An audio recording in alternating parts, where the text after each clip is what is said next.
మనం తిరుమలకి వెళ్ళినప్పుడు గోవింద గోవింద అంటారు కదండి. ఇంకా వెంకటేశ్వర స్వామికి గడ్డానికి పచ్చ కర్పూరం ఎందుకు పెడతారో మీకు తెలుసా? వెంకటేశ్వర స్వామి కళ్ళు కనబడకుండా అంత పెద్ద నామం ఎలా పెడతారు? ఎందుకు పెడతారు? తిరుమల కొండం పైన మొదటిగా నివసించిన మనిషి ఎవరు? తిరుమలలో వెంకటేశ్వర స్వామికి మొదటి నైవేద్యంగా పెరుగన్నం ఒక మట్టి కొండలోనే ఎందుకు పెడతారు?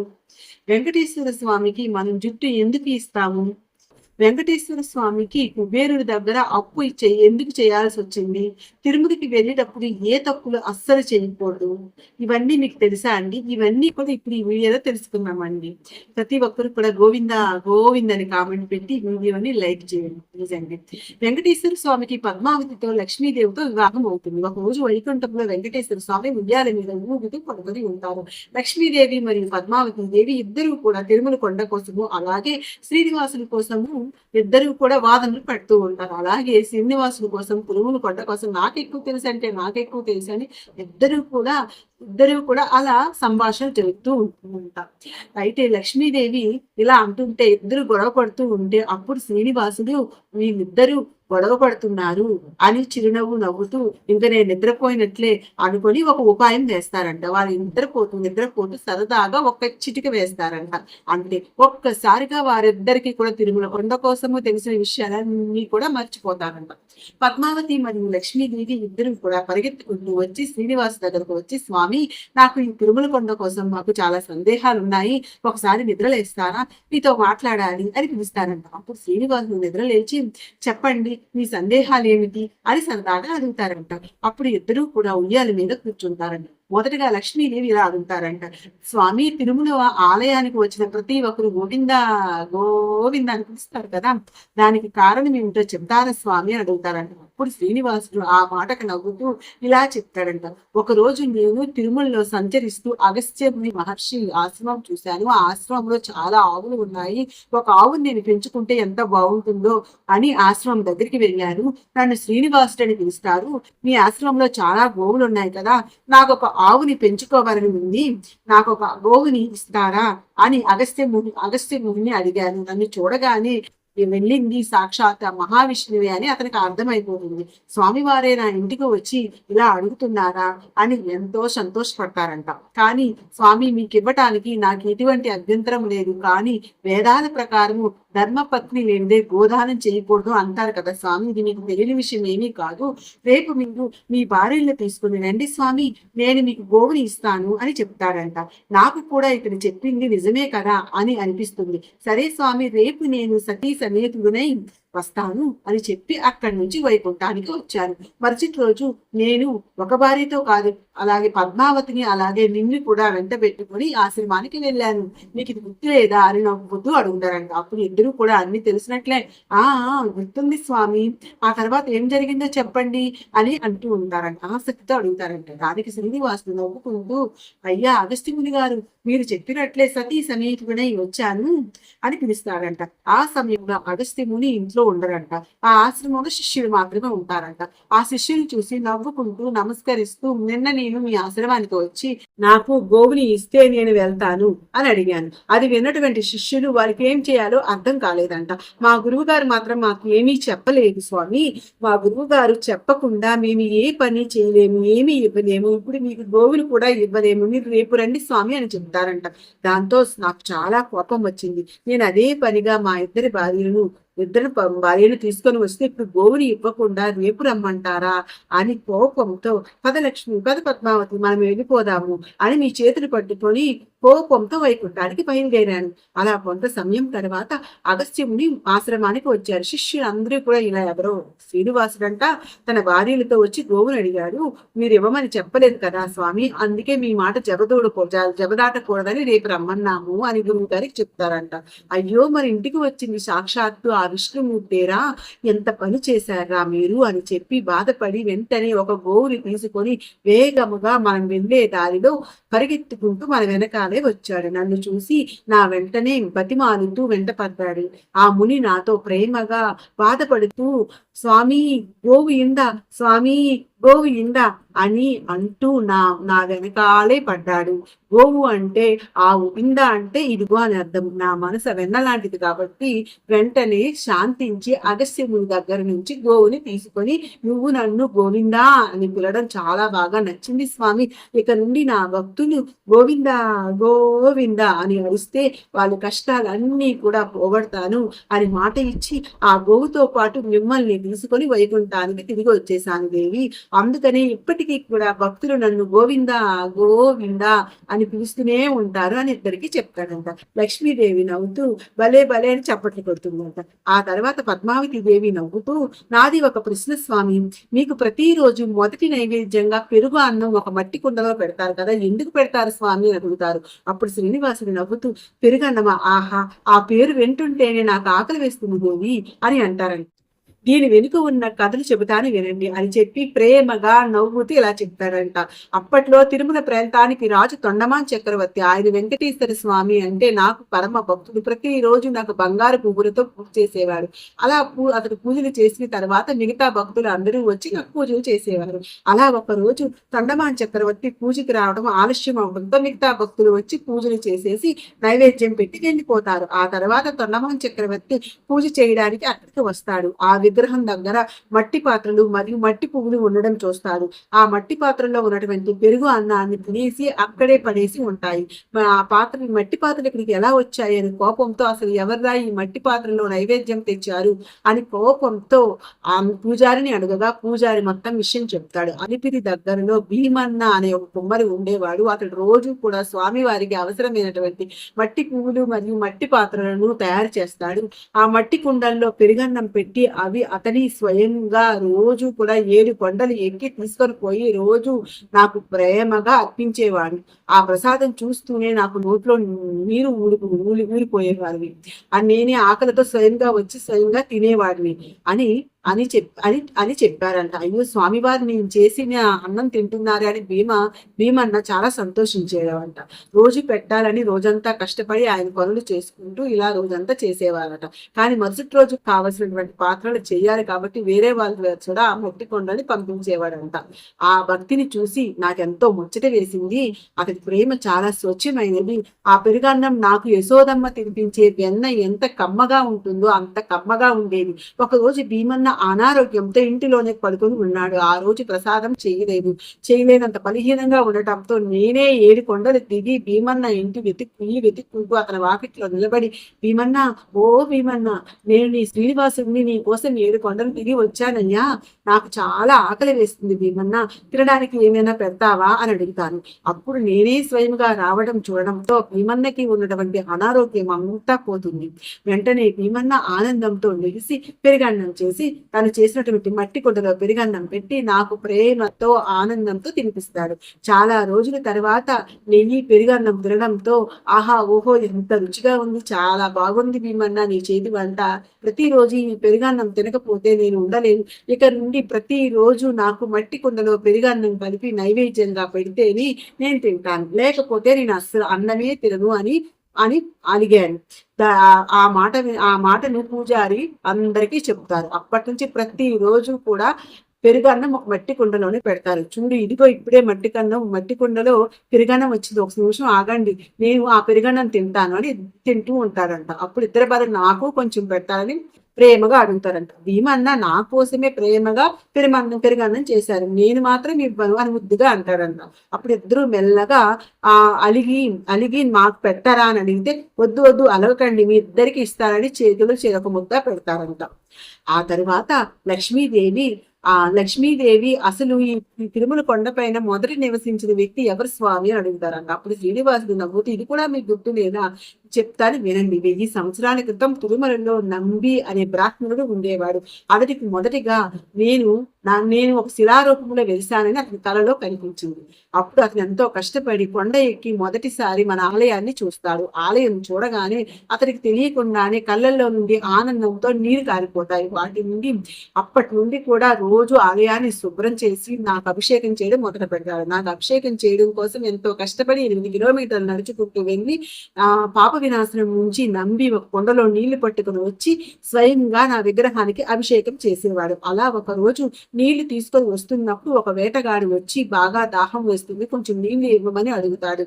అప్పుడు నంబి ఈ నీళ్లు స్వామివారి అభిషేకం కోసం తీసుకొని వెళ్తే నీవు ఎవ్వరికీ ఇవ్వడం కుదరదు అని వేటగాడికి చెప్పి తన దారిలో వెళుతూ ఉంటాడు. అప్పుడు అతని మాటలు పట్టించుకోకుండా ఆ వేటగాడు నంబి వెనకాలే వెళుతూ ఆ కుండకి తన బాణంతో ఒక రంధ్రం పెట్టి దాని నుండి వచ్చే నీళ్ళతో తాగుతాడు. అలా నీళ్లు బయటికి కారడం నంబి అస్సలు గమనించాడు. ఇంటి దగ్గరికి వచ్చేసరికి ఆ కొండలో ఉన్న నీళ్లు నా మీద పోస్తాడు, కానీ దాని నుండి ఒక్క చుక్క నీళ్లు కూడా విగ్రహం మీద పడవు.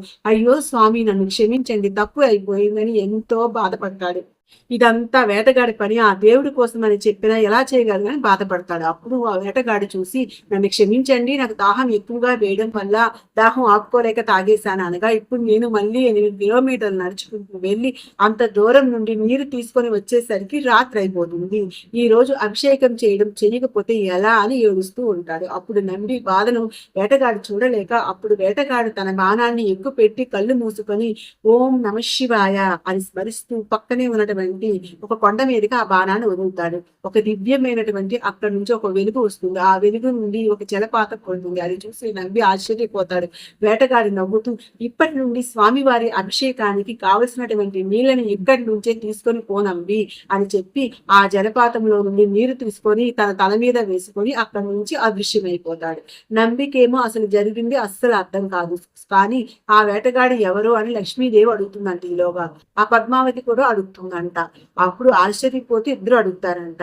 శ్రీనివాసుడు నవ్వుతూ, వినండి, నంబి అక్కడి నుంచి నీరు తీసుకొని ఆలయం లోపలికి వెళ్లి చూడగా వెంకటేశ్వర స్వామి విగ్రహం మొత్తం తడిచి ఉంటుంది. అప్పుడు నంబికి అర్థమవుతుంది, వేటగాడి రూపంలో వచ్చింది సాక్షాత్తు ఆ వెంకటేశ్వర స్వామియే అని. అప్పటి నుండి నంబి ఆలయం పక్కనే ఒక ఇల్లు నిర్మించుకొని ఆ జలపాతం నుండి నీళ్లు తీసుకొని స్వామివారికి అభిషేకం చేస్తూ ఉంటాడు. ఆ జలపాతమే ఇప్పటికీ కూడా ఉన్నటువంటి ఆకాశగంగ. ఇప్పుడు కూడా పూజారులు ఈ నీటితోనే నాకు అభిషేకం చేస్తున్నారు అని చెప్తారంట. మీరు నా రూపాన్ని గుర్తుపెట్టుకోలేకపోయారా అని గట్టిగా నవ్వుతూ వాళ్ళిద్దరిని ఆట పెట్టిస్తూ ఉంటారంట. లేదు స్వామి, మాకు ముందే తెలుసులే మీరే ఆ వేటగాడు అని మీరు అంతగా నవ్వాల్సిన అవసరం లేదు స్వామి అని అంటారంట. తర్వాత పద్మావతి దేవి వెంటనే, మరి మీ గడ్డానికి పచ్చకర్పూరం ఎందుకు పెడతారో చెప్పండి స్వామి అని అడగగా ఆసక్తిగా అడుగుతాడు. అయ్యో పద్మ, నీ కర్పూరం నాకు ముఖానికి ముద్దుగా లేదా అని నవ్వుతూ అనగా, మీ ముఖానికి అదే చాలా అందం స్వామి, అందుకే అడుగుతున్నాను, అసలు దాని వెనుకున్న కథ ఏంటో చెప్పండి అని అడుగుతుందంట. అప్పుడు శ్రీనివాసుడు కూడా నవ్వుతూ ఇలా చెప్తాడంట. అనంత ఆల్వార్ అనే బ్రాహ్మణుడు నాకు చాలా భక్తుడు. నా పూజ కోసం అనేక పూల తోటలు పెంచాలని అనుకుంటాడు. అనంత ఆల్వార్ పూల తోట పెంచడానికి కావలసినటువంటి నీటి కోసం కొన్ని చెరువులు తవ్వడం మొదలు పెడతాడు. అంతలవారు గడ్డపాలతో మట్టి తవ్వుతుంటే ఆయన భార్య ఆ మట్టిని తీసుకొని గంపలో పెట్టుకుని దూరంగా వెళ్ళి పడేసేది. అలా ఎన్నో రోజులు గడిచాయి. ఇద్దరే కష్టపడుతూ తవ్వుతూనే ఉంటారు. దానికి ఒకే ఒక చెరువు తవ్వగలుగుతారు. ఆ చెరువులో ఉన్నటువంటి నీళ్లు పూల తోట పెంచడానికి సరిపోదు. అక్కడికి ఒక బ్రాహ్మణ బాలుడు వచ్చి, నేను మీకు సహాయం చేయాలనుకుంటాను అని అడుగుతాడు. అప్పుడు అనంత్ వారు ఒప్పుకోడు. మీరెవరో, మీ జాతి ఏంటో నాకు తెలియదు అని ఒప్పుకోడు. అప్పుడు ఆ బాలుడు నవ్వుతూ నమస్కరించి అక్కడి నుంచి వెళ్ళిపోతాడు. కానీ వారి కష్టం చూడలేక మళ్ళా మరుసటి రోజు వచ్చి అనంత్ వారికి తెలియకుండా అతని భార్య దగ్గరికి వెళ్ళి, నేను మీకు సహాయం చేయాలా అమ్మా అని అడుగుతాడు. ఆమె సరే బాబు, నేను కూడా ఇంత పని చేయలేకపోతున్నాను, నాకు సహాయం చెయ్యి అని అడుగుతుంది. అలా అనంత్ వారు తవ్వుతూ ఉంటాడు. అతని భార్య ఆ మట్టిని తీసుకొని వచ్చి బుట్టలో పెట్టుకొని ఆ బుట్టను ఆ బాలుడికి ఇచ్చి ఆ బాలుడు ఆ మట్టిని తీసుకొని వెళ్ళి దూరంగా పడేస్తున్నారు. అలా కొన్ని రోజులు ఆయన జరుగుతూ ఉంటుంది. అప్పుడు సరిపడా గుట్టలో తవ్వుతారు. అనంతాల్వా సంతోషించి అతని భార్యతో, నువ్వు లేకపోతే ఇది సాధ్యం కాదు అని అడుగుతాడు. అప్పుడు, నేను ఒక్కతినే చేయలేదు స్వామి, ఇదిగో ఆ బాలుడు కూడా మనకి సహాయం చేశాడు అని చెప్తుంది. ఆ బాలుడిని చూపిస్తుంది. అనంతాల వారికి చాలా కోపం వస్తుంది. వాడు ఎవడో కూడా తెలియదు, వాడు ఎక్కడి నుంచి వచ్చాడో కూడా మనకు తెలియదు, వాడి కులం ఏంటో తెలియదు, అలాంటి వాడి చేతులతో ఈ కార్యాన్ని చేపిస్తావా? ఈ రోజు నీ చావు నా చేతిలో ఉంది అని ఆ బాలుడి వైపు కోపంగా చూస్తూ చేతిలో ఉన్నటువంటి కోపాన్ని ఆ బాలుడి పైకి విసిరుతాడు. స్వామి వద్దు, నేనే సహాయం అడగమన్నాను భార్య చెప్తున్నా కూడా ఆ గుణపం నేరుగా వెళ్ళి ఆ పిల్లవాడి గడ్డానికి తగులుతుంది. దాంతో ఆ బాలుడికి దెబ్బ తగిలి ఎంతో నొప్పి వేస్తుంది. ఆ బాలుడిపై పరిగెత్తుకుని గుడిలోకి పారిపోతారు. అది చూసి అతని భార్యకి కోపం వచ్చి అనంత ఆళ్వారికి మొత్తం విషయం చెప్తుంది. అప్పుడు అనంత ఆళ్వారి కోపం తగ్గుతుంది. అయ్యో బిడ్డకి భయమైనట్టు ఉందని ఇద్దరు దంపతులు ఇద్దరు పరిగెత్తుకొని ఆలయం లోపలికి వస్తారు. కానీ ఆలయం లోపల బాలుడు ఉండడు. అక్కడ జరిగే ఒక దృశ్యాన్ని చూసి ఇద్దరు కూడా ఆశ్చర్యపోతారు. స్వామి వారి విగ్రహం నుండి గడ్డం నుంచి రక్తం కారుతూ ఉంటుంది. స్వామి, మా కష్టం చూసి మమ్మల్ని సాయం చేయడానికి ఆ గోవిందుడే వచ్చాడా? స్వామి, నేనేమి ఆలోచించకుండా కులం మతం అంటే వెంకటేశ్వర స్వామి వారిని గాయపరిచాని నేను ఎంతో మూర్ఖుడిని బాధపడతాడంట. స్వామి, నన్ను క్షమించండి అని కాలు మీద పడతాడంట. రక్తం కారుతూనే ఉండటంతో గాయం తగిలిన చోట చందనం రాసి దానిపైన పచ్చకర్పూరాన్ని పెడతాడంట. అప్పుడు రక్తస్రావం ఆగిపోతుందంట. అలా అప్పటి నుంచి నా గడ్డం పైన పచ్చకర్పూరం మొదలు పెట్టారు పద్మావతి అని చెప్తారంట. ఆ అనంత వారు కొట్టాడు కానీ ఇదైతే మీకు చాలా ముట్టిగా ఉంది స్వామి అని నవ్వుతూ ఆనందంతో అంటారంట పద్మావతి దేవి. స్వామి, మీరు కుబేరుడి దగ్గర అంత అప్పు ఎందుకు చేశారు స్వామి అని అడుగుతుంది. అప్పుడు మెల్లగా పద్మావతి దేవి వైపు చూస్తూ, నువ్వు కావాలనే నన్ను ఈ మాట అడుగుతున్నావా దేవి? ఆ ఒక్కరోజు చేసిన తప్పుకి నేను జీవితాంతం ఆ కుబేరుడికి వడ్డీ కడుతూనే ఉన్నాను. నీకు మన వివాహం గుర్తుంది కానీ ఆ వివాహం కోసం నేను చేసినటువంటి అప్పు మాత్రం నీకు గుర్తులేదా దేవి అని అడిగి నేను చెబుతాను విను. అప్పుడు మన ఇద్దరి ప్రేమ విషయం తండ్రికి చెప్పిన తర్వాత మీ తండ్రి ఆకాశరాజు ఆ వివాహానికి ఒప్పుకొని మీ వివాహం నువ్వే చెయ్యాలి స్వామి, అలాగే నువ్వు మా అమ్మాయిని ఎదురు కట్నం ఇవ్వాలి అని చెప్పారు. నేను కూడా సరేలే అని పెళ్ళే కదా చేసేద్దాం అనుకున్నాను. కానీ ఒక్కసారి ఆ పెళ్లి ఖర్చు వినగానే బుర్ర వేడెక్కిపోయింది. వివాహానికి కావాల్సినటువంటి ఖర్చు ఎలా చేయాలో తెలియక ధనానికి దేవుడైనటువంటి కుబేరుని ఇంటికి వెళ్ళి కుబేరుని వచ్చింది విష్ణుమూర్తి అని తెలిసి కూడా నాతో ఆడుకున్నాడు. దేవి, నాకు ఇలా వివాహం నిశ్చయమైంది, నా పెళ్లికి చాలా ఖర్చు అవుతుంది, నువ్వే నాకు అప్పు ఇచ్చి నన్ను ఆదుకోవాలి అని అడిగాను. అప్పుడు కుబేరుడు నవ్వుతూ సరే స్వామి అని 14 లక్షల రామ్మూర్తి నాణాలను నాకు అప్పుగా ఇచ్చాడు. నేను అప్పుని తీసుకొని ఈ అంతమైనంత వరకు వడ్డీతో సహా నీ అప్పుని తీరుస్తాను అని మాట ఇచ్చాను. కానీ కుబేరుడు గట్టిగా నవ్వుతూ, ఇది కలియుగం స్వామి, ఈ కలియుగంలో మాట ఒక్కటే సరిపోదు, నీ వైపు నుండి 2 సాక్షులుగా ఉండి వారి సంతకాలు కూడా కావాలి అని అడిగాడు. నాకు అప్పుడు ఏం చేయాలో తెలియక అప్పుడు బ్రహ్మదేవుణ్ణి మరియు శివుడిని సాక్షులుగా పిలిచారు. వారిద్దరూ కూడా అన్ని పనులు ఆపుకొని నా కోసం అక్కడికి వచ్చారు. అప్పుడు శివుడు అలా బ్రహ్మదేవుడు ఒక ఒప్పందం మీద సంతకం కూడా పెట్టారు. అలా పెళ్లి కోసం అప్పు చేసి కుబేరుడి దగ్గర ఇరుక్కుపోయాను. అందుకే నన్ను దేవుళ్ళందరూ వడ్డీ కాసుల వాడు అని పిలుస్తూ ఆట పట్టిస్తూ ఉంటారు. పద్మావతి దేవి ఆశ్చర్యంతో 14 లక్షల రామ్మూర్తి నాణ్యాలు తీసుకొని ఏం చేశావు స్వామి, మన పెళ్లికి అంత ఖర్చు అయిందా అని అడుగుతుందంట. నువ్వు నిజంగానే ఈ క్వశ్చన్ అడుగుతున్నావా పద్మావతి దేవి? లేదా ఆ రోజు పడినటువంటి కష్టాలు అన్ని కాదు, ఆ రామ్మూర్తి నాణాలతో పెళ్లికి కావాల్సిన వస్తువులు కొన్నాను, బంగారం కొన్నాను, అన్నీ కొన్నాను. పెళ్లికి కావాల్సిన వస్తువులన్నీ కూడా 2 రోజులు నిద్ర లేకుండా ఉన్నాను. అలా మన ఇద్దరి వివాహం ఎంతో ఘనంగా జరిగింది. ఇప్పటికీ కూడా నేను చేసినటువంటి అప్పుకి ఆ వడ్డీ కడుతూనే ఉన్నాను. ఇన్ని సంవత్సరాలు అయినా కూడా ఇంకా కుబేరుని వడ్డీ తీసుకుంటూనే ఉన్నాడు. ఇంకా ఎన్ని సంవత్సరాలు ఈ వడ్డీ కట్టాలో అని పద్మావతి దేవి వైపు చూస్తూ అంటానట. పద్మావతి దేవి నవ్వుతూ, నా కోసం ఆ మాత్రం మీరు చేయలేరా స్వామి అని ఉంటుందంట. ఇలా అయినా మీకు నా మీద చాలా ఎక్కువ ప్రేమ ఎక్కువలండి అని నవ్వుతూ అంటారంట. లక్ష్మీదేవి ఇదంతా చూసి అలిగి, స్వామి ఇటు చూడండి, పద్మావతి దేవి కోసం ఇన్ని చేశారు కదా, నా కోసం ఒక్కటైనా చేశారా అని అడుగుతుందంట. శ్రీనివాసుడు నవ్వుతూ, అన్ని విషయాలకు అలక మంచిది కాదు దేవి, నీ కోసం నా జుట్టును వదిలేసుకున్నాను, నీ వలన ఇప్పటికీ కూడా నా భక్తులు కొండ మీద జుట్టు ఇస్తూనే ఉన్నారు దేవి అని అనగా, స్వామి అసలు తిరుమల కొండ మీద జుట్టు ఎందుకు ఇస్తారో చెప్పండి స్వామి అని అడుగుతుంది. శ్రీనివాసుడు నవ్వుతూ ఇలా చెప్తాడంట, నువ్వు నన్ను వైకుంఠంలో వదిలేసి భూమి మీదకి వచ్చేసావు. నేను శ్రీనివాసుడు అవతారంలో భూమిని వెతుకుతూ తిరుమల కొండ పైన అలసిపోయి ఒక చెట్టు కింద కూర్చొని జ్ఞానం చేస్తూ ఉన్నాను. నా మీద ఎండ పడుతుంది అని ఒక చీమల పుట్ట ఏర్పరచుకున్నాను దేవి. శివుడు ఒక ఆవులాగా మారిపోయి, బ్రహ్మదేవుడు ఒక దూడలాగా మారిపోయి, అప్పటి రాజైనటువంటి చోళరాజు ఆవుల మందలోకి వెళ్ళి ప్రతిరోజు కూడా మేతకు వెళ్ళినట్లు వెళ్ళి నేను ఉన్న పుట్ట మీదకి వెళ్ళి పాలను పుట్ట మీద పోసేది. పుట్ట లోపల ఉన్నటువంటి నేను ఆ పాలను తాగేవాడిని. ఆ దృశ్యం ఆవులు కాపరి చూసి కోపంతో పుట్టలో పోసి నువ్వు పుట్టలో పోస్తావా అని చెప్పి ఆ గొడ్డలని చేతిలో ఉన్న గొడ్డలని ఆవు పైకి విసురుతాడు. పుట్టలో ఉన్నటువంటి నేను ఒక్కసారిగా నా శక్తిని ఉపయోగించి పుట్టలో నుంచి ఒక్కసారిగా పైకి లేచి ఆవు ముందుకు వెళ్ళి అడ్డుగా నిలబడ్డాడు దేవి. ఆ గొడ్డలి నేరుగా వచ్చి నా నుదుటి పైన తగిలింది. వెంటనే ఆ గాయం నుంచి రక్తం కారిపోయింది. అలాగే కొంచెం జుట్టు కూడా రాడిపోయింది. నా ఉగ్ర రూపాన్ని అలాగే నా బాధని చూడగానే ఆవులు కొబ్బరి అక్కడికక్కడే మూర్చిపోయి చనిపోయాడు. అలా కొన్ని సంవత్సరాలు గడిచిపోయాయి. నాకు తగినటువంటి దెబ్బ మాయమైపోయింది. కానీ ఆ దెబ్బ తగిలిన చోట మాత్రం వెంట్రుకలు మాత్రం అస్సలు రాలేదు. నేను ఆ తిరుమల కొండ మీద పడుకొని ఉండగా ఆ ఆకాశ మార్గంలో వెళుతున్నటువంటి నీలాదేవి అని ఒక గంధర్వ కన్య పడుకున్నటువంటి నన్ను చూసి నా అందానికి ఆమె విమర్చిపోయింది. ఈ భూమి మీద అంత అందమైన మానవుడిని తను ఎప్పుడూ చూసి ఉండలేదంట. కానీ నాకు తలకు తగినటువంటి దెబ్బని చూసి చాలా బాధపడుతూ నిద్ర నుంచి లేపి, అసలు నీకు గాయం ఎలా అయింది స్వామి, అసలు కొండ మీద మనుషులు ఎవరు లేరు కదా, మీరు ఎవరు అని అడగగా నా భార్యని వెతుక్కుంటూ తిరుగుతున్నాను అని చెప్పాను. భార్య కోసం ఎంత కష్టపడుతున్నారా, ఎంతో ముచ్చట పడిపోయి ఇంత అందమైన రూపానికి ఈ గాయం తగలడం ఏంటి స్వామి, ఉండండి నయం చేస్తాను అని చెప్పి ఆమె తల నుండి కొన్ని వెంట్రుకలు తుంపి నాకు ఎక్కడైతే దెబ్బ తగిలిందో అక్కడ పెట్టింది. ఆమె నిష్కలమైనటువంటి ప్రేమను చూసి నాకు ఎంతో ఆనందం వేసింది. దేవి, నా అందం కోసం నీ అందాన్ని పాడు చేసుకున్నావు కదమ్మా. సరే, కలియుగంలో ఈ కొండ మీదకి నా దర్శనం కోసం వచ్చినటువంటి నా భక్తులు వాళ్ళు జుట్టుని ఇచ్చే సాంప్రదాయం మొదలవుతుంది. ఆ జుట్టులో ఉన్నటువంటి ఆ జుట్టు అంతా నీకే దక్కుతుంది అని వరమిచ్చాను దేవి. ఇప్పుడు నువ్వు నన్ను వదిలి వెళ్ళిపోవడం వల్ల నా భక్తులు ఇప్పటికీ కూడా వాళ్ళ జుట్టు నాకు ఇస్తూనే ఉన్నారు. ఇప్పుడు చెప్పు దేవి,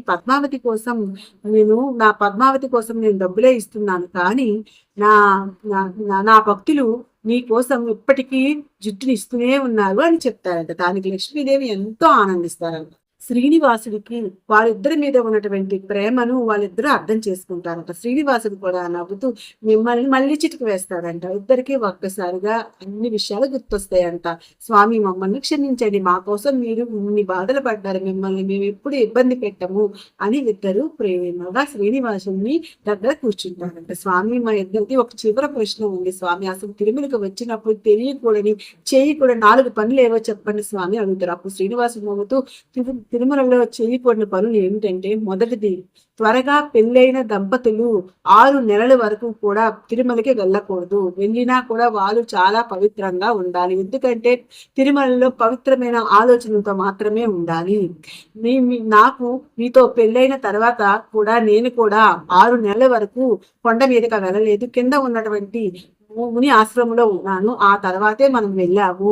కొండ మీదకి వెళ్ళిన తర్వాత ఎటువంటి చెడు ఆలోచనలు ఉండకూడదు. రెండోది, తిరుమల కొండ మీదకి వెళ్ళినప్పుడు మొదటిగా వరాహస్వామి వారిని దర్శనం చేసుకోకుండా నన్ను దర్శనం అస్సలు చేసుకోకూడదు.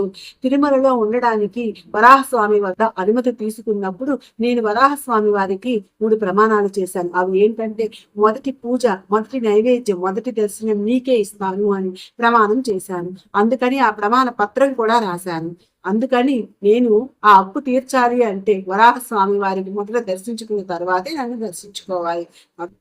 అలా అయితేనే నేను సంతోషంగా ఉంటాను. మూడవది, కొండ మీద పొరపాటున కూడా చెప్పులు ధరించి నడవకూడదు. తులసీదేవి శాపం వల్ల నేను సాలగ్రామ శిలగా మారిపోయాను. అలా సాలగ్రామ శిల రూపంలో ఉన్నటువంటి తిరుమల మాడవీధుల్లో చెప్పులు వేసుకోకూడదు.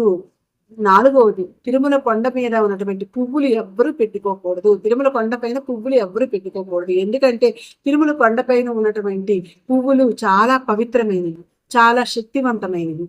అటువంటి శక్తివంతమైనటువంటి పువ్వుల్ని ఎవ్వరూ ధరించకూడదు. ఆ పువ్వుల్ని నా పూజకి చేయడానికి మాత్రమే ఉపయోగించాలి. ఇంకా 5వది, ప్రతిరోజు బ్రహ్మతో పాటు మిగతా దేవతలు అందరూ స్వయంగా వచ్చి నాకు అభిషేకం చేస్తారు. అందుకోసం ఆలయాన్ని మూసే ముందు ప్రతిరోజు గర్భగుడిలో కొన్ని కుండలలో నీటిని నింపుతారు.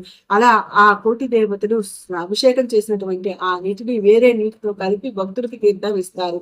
అవి నన్ను దర్శించుకున్న తర్వాత ఈ తీర్థం తప్పకుండా తీసుకోవాలి. ఎవరైనా నన్ను దర్శించుకోవడానికి వచ్చినప్పుడు ఈ పనులు అస్సలు చెయ్యకూడదు, ఇవి చెయ్యాలి అని భార్యకి చెప్తారంట. చూసారు కదండి, వీడియో మీకు నచ్చింది అనుకోండి. వీడియో నచ్చితే ప్లీజ్ లైక్ చేయండి, షేర్ చేయండి. నా ఛానల్లో చాలా మంచి వీడియోస్ ఇలాంటివి ఉన్నాయండి, వెళ్ళి చూడండి. నచ్చితే నా ఛానల్ని సబ్స్క్రైబ్ చేయండి ప్లీజ్ అండి. ఓం నమో నారాయణాయ. గోవిందా గోవిందా.